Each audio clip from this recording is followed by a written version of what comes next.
High school ക്ലാസുകളിൽ പുതിയ സമയക്രമം നിശ്ചയിച്ച വിദ്യാഭ്യാസ വകുപ്പിന്റെ ഉത്തരവിറങ്ങി. വെള്ളിയാഴ്ച ഒഴികെ എല്ലാ ദിവസവും അരമണിക്കൂർ അധിക പ്രവൃത്തി സമയം. 9:45 മുതൽ 4:15 വരെയാണ് ക്ലാസ് സമയം. വിവരങ്ങളുമായി തിരുവനന്തപുരത്ത് നിന്ന് ചേരുന്നത് MG പ്രതീക്ഷാണ്. പ്രതീക്ഷ, ഹൈസ്കൂൾ വിദ്യാർത്ഥികൾ ഇനി മുതൽ അരമണിക്കൂർ അധികമായി സ്കൂളിൽ ചെലവഴിക്കേണ്ടി വരുമല്ലേ അധ്യാപകരും?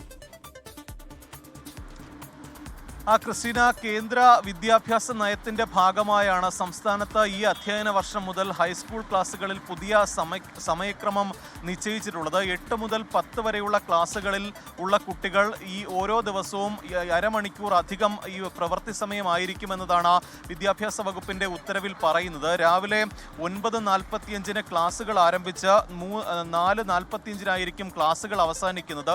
രാവിലെ 15 മിനിറ്റ് അധിക പ്രവൃത്തി സമയവും ഉച്ചയ്ക്ക് ശേഷം 15 മിനിറ്റ് അധിക പ്രവൃത്തി സമയവുമായിരിക്കും കുട്ടികൾക്ക് ഉണ്ടായിരിക്കുന്നത്. ഇതിൽ ആകെ 8 പീരീഡുകളാണ് കുട്ടികൾക്കുള്ളത്. അതിൽ 1-2 പീരീഡുകൾക്ക് 45 മിനിറ്റ് സമയമാണ് നൽകിയിരിക്കുന്നത്. തുടർന്ന് 10 മിനിറ്റ് ഇടവേള ഉണ്ടായിരിക്കും. പിന്നീട് വരുന്ന 2 പീരീഡുകൾക്ക് 40 മിനിറ്റ് വീതമായിരിക്കും സമയം നിശ്ചയിച്ചിരിക്കുന്നത്. അവസാനത്തെ പീരീഡായ 8ാം പീരീഡിന് 30 മിനിറ്റ് ആയിരിക്കും ദൈർഘ്യം ഉണ്ടാവുക എന്നതും വിദ്യാഭ്യാസ വകുപ്പ് പുറത്തിറക്കിയ ഉത്തരവിൽ പറയുന്നുണ്ട്. നേരത്തെ ഈ വിദ്യാഭ്യാസ നയം നടപ്പാക്കുന്നതിന്റെ ഭാഗമായി ഒരു എക്സ്പേർട്ട് കമ്മിറ്റിയെ വിദ്യാഭ്യാസ വകുപ്പ് ചുമതലപ്പെടുത്തിയിരുന്നു. ഈ എക്സ്പേർട്ട് കമ്മിറ്റിയുടെ നിർദ്ദേശപ്രകാരമാണ് ഈ ഹൈസ്കൂളിൽ പുതിയ സമയമാറ്റം നിശ്ചയിച്ചുകൊണ്ട് സർക്കാർ ഔദ്യോഗികമായി തന്നെ ഉത്തരവ് ഇറക്കിയിരിക്കുന്നത്. ഇതിനു പുറമെ ഈ UP ക്ലാസ്സുകളിലും ഹൈസ്കൂൾ ക്ലാസ്സുകളിലും ഈ അധ്യയന വർഷം നടപ്പാക്കേണ്ട അധ്യയന വർഷം അധിക സമയമായിട്ടുള്ള ശനിയാഴ്ചകൾ ഏതൊക്കെയെന്ന് തീരുമാനിച്ചും ഉത്തരവിറക്കിയിട്ടുണ്ട്. UP ക്ലാസ്സുകളിൽ ഈ വർഷം 2 ശനിയാഴ്ചകൾ പ്രവൃത്തി ദിനമായിരിക്കും.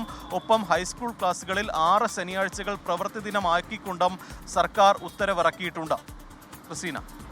ശരി, MG പ്രതീക്ഷാണ് തിരുവനന്തപുരത്ത് നിന്ന് വിശദാംശങ്ങളുമായി ചേർന്നത്. കേന്ദ്ര വിദ്യാഭ്യാസ നയത്തിന്റെ ഭാഗമായി അരമണിക്കൂർ പ്രവൃത്തി സമയം കൂട്ടിയിരിക്കുകയാണ് ഹൈസ്കൂൾ വിദ്യാർത്ഥികൾക്ക്.